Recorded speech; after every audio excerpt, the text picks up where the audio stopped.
This is Chuck Rapp with Multiply, a podcast to provide a word of encouragement for village church planters.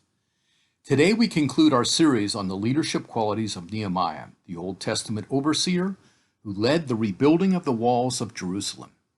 Chapters 7 through 13 illustrate a few more characteristics of this good and godly leader. As we begin chapter 7, we learn that the walls have now been rebuilt. Verse 5 tells us, "So my God put it into my heart to assemble the nobles, the officials, and the common people for registration by families." The remainder of the chapter provides the details. What impresses me is that Nehemiah was obedient to what the Lord placed in his heart. Good leaders not only discern what the Holy Spirit is speaking to them, they follow through in obedience. Chapter 7 contains a long list of names and numbers, inventories of people, animals, and valuable items. Nehemiah was attentive to details. As leaders, we too must be aware of the details. My experience is that the difficult part is to know which details matter most.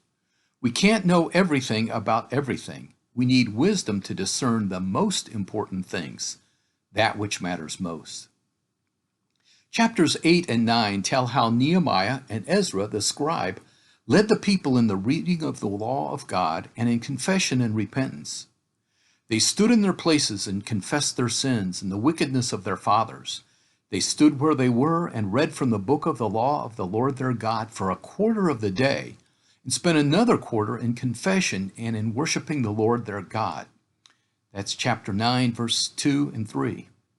There are times when good and godly leaders must say challenging and difficult things to those who follow them.